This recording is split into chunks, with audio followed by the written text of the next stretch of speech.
हे game changers. दुनिया के सारे ग्रेट फॉर्च्यून्स बस एक आइडिया से शुरू होते हैं और आइडियाज एक्चुअल में इमेजिनेशन के प्रोडक्ट्स हैं।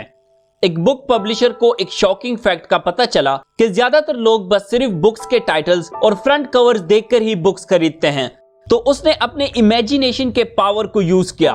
उसने क्या किया कि जो बुक्स नहीं बिक रहे थे, उसने उन सारे बुक्स के कवर्स को चेंज करके और ज्यादा अट्रैक्टिव बनाया। और बस ये छोटा सा काम करने से और अपने इमेजिनेशन का अच्छे से यूज करने से उन बुक्स की मिलियंस ऑफ कॉपीज बिकी, उनका सेल्स काफी बढ़ गया और उस पब्लिशर ने मिलियंस ऑफ डॉलर्स कमाए।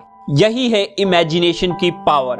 आज हम इस वीडियो में इमेजिनेशन के बारे में बात करेंगे, जो कि रिचनेस का 5th स्टेप है। लेकिन इससे पहले अगर आपने बाकी के स्टेप्स नहीं देखे तो आप आई बटन पे क्लिक करके या डिस्क्रिप्शन में दिए लिंक से देख सकते हैं। So let's begin. Step 5, imagination, the 5th step towards riches. Imagination बिल्कुल एक वर्कशॉप की तरह है जहां पर इंसान के सारे प्लेन्स को फैशन और डिजाइन किया जाता है, जहां पर माइंड के इमेजिनेटिव फैकल्टी की हेल्प से डिजायर को एक शेप मिलती है। इसीलिए तो कहा जाता है कि इंसान वो सब कुछ क्रिएट और अचीव कर सकता है जो वो इमेजिन कर सकता है। और इसी इमेजिनेशन के पावर से ही इंसान ने नेचर के ऑलमोस्ट सारे फोर्सेस को डिस्कवर किया और इनको कंट्रोल किया। इमेजिनेशन के पावर से ही उसने यूनिवर्स को कॉन्कर किया। इसी पावर की वजह से इंसान जहां चाहे उड़ सकता है। इसी पावर की वजह से इंसान करोड़ों माइल्स दूर रहकर भी बस एक बटन दबाने से दुनिया के किसी भी कोने में बात कर सकता है। इंसान के लिमिटेशंस बस सिर्फ उसके माइंड में होते हैं। वो चाहे तो इमेजिनेशन की पावर से कुछ भी अचीव कर सकता है। आज से ऑलमोस्ट 50 साल पहले एक पुराना डॉक्टर था। उसने एक घोड़ा लिया और अपने लेबोरेटरी से एक सिटी के ड्रग स्टोर को चला गया।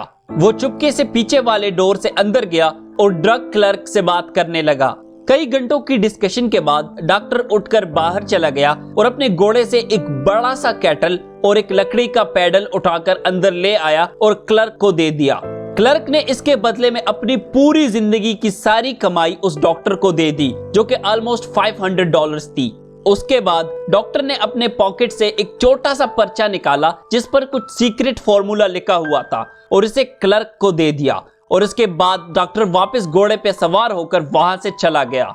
वो क्लर्क अपनी पूरी जिंदगी की सारी कमाई को बस एक कैटल, एक पैडल और एक छोटे से पर्चे के लिए दांव पे लगा रहा था। लेकिन उसने उस सीक्रेट फॉर्मूले के साथ एक ऐसा सीक्रेट इंग्रेडिएंट मिलाया जिसने अलादीन के चिराग से भी ज्यादा मिरेकल्स दिखाए। उसने सपने में भी नहीं सोचा था कि ये केटल इतना सोना बहा देगा। उस केटल ने दुनिया में करोड़ों लोगों को जॉब्स दिलाए। उसने दुनिया की एक बड़ी कंज्यूमर इंडस्ट्री को सबसे ज्यादा इन्फ्लुएंस किया, जो कि शुगर इंडस्ट्री है। उसने ग्लास इंडस्ट्री को भी हिला के रख दिया। उसने एडवर्टाइजमेंट इंडस्ट्री को भी इफेक्ट किया। साथ ही उसने थिएटर्स, सिनेमाज, रेस्टोरेंट्स, कॉलेजेस और बहुत से सेक्टर्स को इन्फ्लुएंस किया। और कमाल की बात तो यह है कि ऑथर नेपोलियन हिल को अपना पहला और आखिरी लव और लाइफ पार्टनर भी इसी केटल के अमेजिंग ड्रिंक के जरिए मिला। इसी केटल के इस ड्रिंक को आज लोग कहते हैं कोका कोला। और उस क्लर्क ने जो सीक्रेट इंग्रेडिएंट डाला था जिसने इतने मिरेकल्स कर दिखाए, वो था इमेजिनेशन। देखो दोस्तों, यही केटल और सीक्रेट फॉर्मूला उस डॉक्टर के पास भी था, लेकिन फिर भी उसने कोई काम नहीं किया, क्योंकि उसके पास जो चीज नहीं थी जिसने इतने वंडर्स दिखाए, वो थी power of imagination. Imagination mainly 2 तरह की होती है। First, creative imagination. इसके जरिए आपका फाइनाइट माइंड और आपके थॉट्स डायरेक्टली कनेक्ट होते हैं इन्फिनिट इंटेलिजेंस के साथ, और इसी इमेजिनेशन के थ्रू आपको न्यू आइडियाज और इंस्पिरेशंस मिलती है।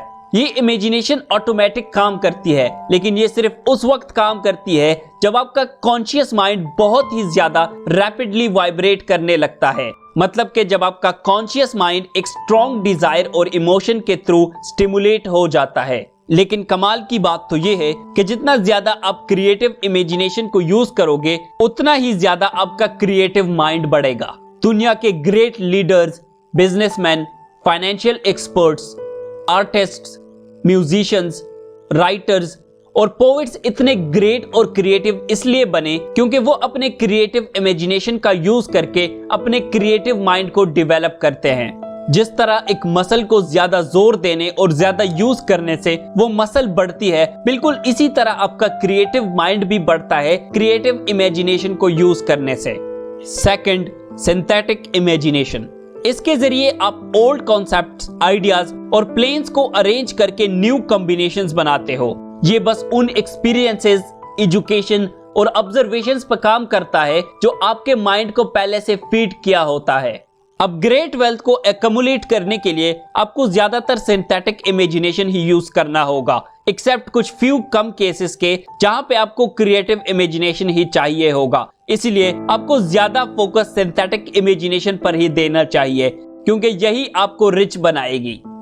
आप अपने सारे क्वेश्चंस मुझसे पूछ सकते हैं मेरे पर्सनल इंस्टाग्राम पर @hasnain_speaks, जहां पर मैं ज्यादा एक्टिव रहता हूं।